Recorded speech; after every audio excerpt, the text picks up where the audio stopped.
बिस्मिल्लाहिर्रहमानिर्रहीम। अस्सलाम वालेकुम। इहदिना सिरातल मुस्तक़ीम।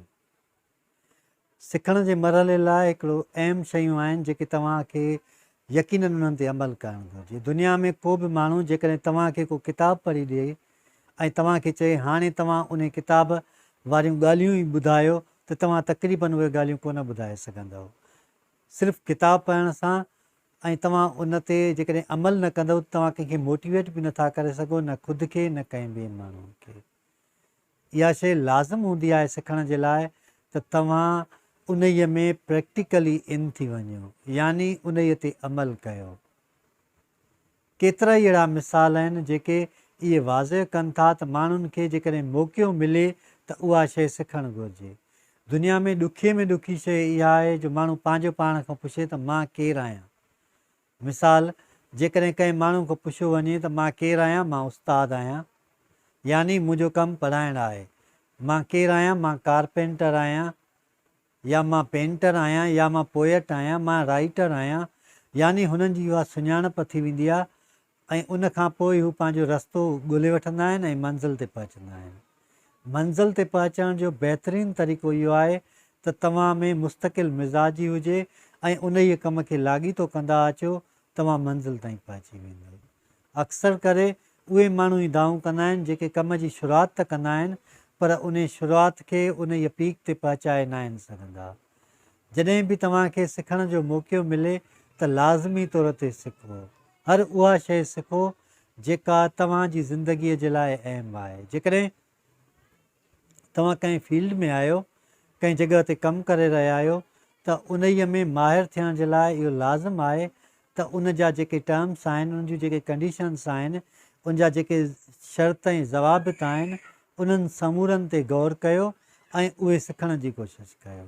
जेको माण्हू सिखण वारे मरहले मां गुज़रंदो हलंदो आहे उहो हमेशह कामयाबु थींदो आहे। माइकल एंजिलो जो बि खोड़ मिसाल आहिनि ऐं पब्लो पिकासो उन जा बि मिसाल मौजूदु आहिनि तारीख़ में। त हिकिड़ो चकर पिकासो रस्ते सां वञे पियो त हिकिड़ी छोकिरीअ उनखे रड़ करे ॾिसी चयो, तव्हां पिकासो आहियो? चयईं त हा। चयईं मूंखे हीअ तस्वीर ठाहिणी आहे, तव्हां इहा मूंखे तस्वीर ठाहे ॾींदव?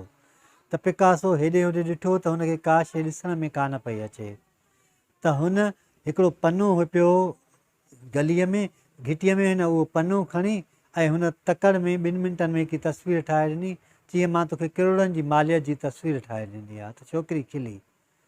उहा जॾहिं वापसि वई ॿिए ॾींहं ते दुकानदार वटि वई त उहा तस्वीर ॾिसी सम्झी वियो त हीअ पिकासो जी आहे ऐं हिन उहा तस्वीर केतिरनि ई लखनि डॉलरनि में विकिरो कई हुई।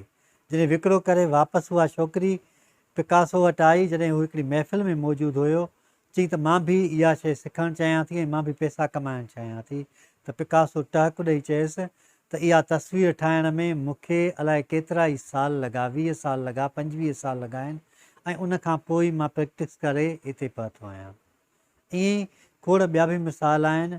सुकरात नंढो हुयो त हमेशह जॾहिं घर खां ॿाहिरि निकिरंदो त हिकिड़ो कुंभर थांव ठाहींदो हुओ पियो त हू हुनखे थांव ठाहींदे गौर सां ॾिसंदो हुओ पियो। त हिकिड़े ॾींहुं उहो सुकरात उनखे गौर सां ॾिसे पियो वेठो त हुन कुंभर चयसि त छा थो ॾिसे पियो? चई मूंखे सम्झ में नथो अचे तव्हां इहे दिला या इहे जेके ॿिया पार्ट्स आहिनि थांव इहे कीअं था ठाहियो पिया, पहिरियों किथे ईंदा आहिनि तव्हांजे? चई पहिरियों असांजे ख़्याल में ईंदा आहिनि। त सुकरात रड़ करे चयो त जेकी बि शइ दुनिया में तकलीफ़ थींदी आहे उहा पहिरियों ख़्याल में ईंदी आहे, सोच में ईंदी आहे, शऊर में ईंदी आहे ऐं उन खां पोइ असां उनखे कंहिं सांचे में ढालींदा आहियूं या कंहिं शइ में आणींदा आहियूं या कंहिं शिकिल सूरत ॾींदा आहियूं। ईअं ई पंहिंजे मुस्तक़बिल खे पंहिंजे ख़्याल में आणियो ऐं उन जो रस्तो ॻोल्हियो ऐं उन जी तरफ़ वधण जी कोशिशि कयो त जीअं तव्हांखे मंज़िल मिली सघे। एतिरो आसानु आहे मंज़िल ॻोल्हणु जो सिर्फ़ु उन में तरफ़ हलण जी ज़रूरत हूंदी आहे, सिर्फ़ु उहा शइ ॻोल्हण जी ज़रूरत पवंदी आहे असांखे त असां उनखे कहिड़े तरीक़े सां ॻोल्हियूं था, कहिड़े तरीक़े सां सम्झूं था।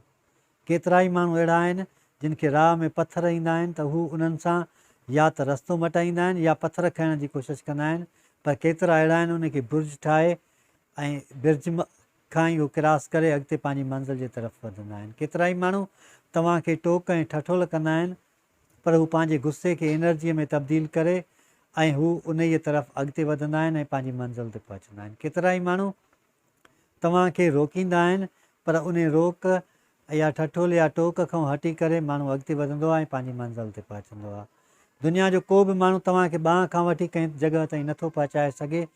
कंहिं नई जॻह ते पहुचणु तव्हां ते ई हूंदो आहे, तव्हां ते ई लाज़िम हूंदो आहे, तव्हां ते ई उहा शइ हूंदी आहे त तव्हां हुनखे कहिड़े तरीक़े सां, कहिड़े नमूने सां उन जी मंज़िल तरफ़ वधो था या उन तरफ़ पहुचो था। पंहिंजो रस्तो ॻोल्हियो, पाण खां पुछो तव्हां छा आहियो, छा करणु चाहियो था, ऐं सिखण जे मरहले खे अञा बि अॻिते वधायो त जीअं ज़िंदगी तव्हांजी आसान थी सघे। अलाह साईं असां सभिनी खे सिधो रस्तो ॾेखारे, सिधे रस्ते ते हलण जी तौफ़ीक़ अता फ़रमाए।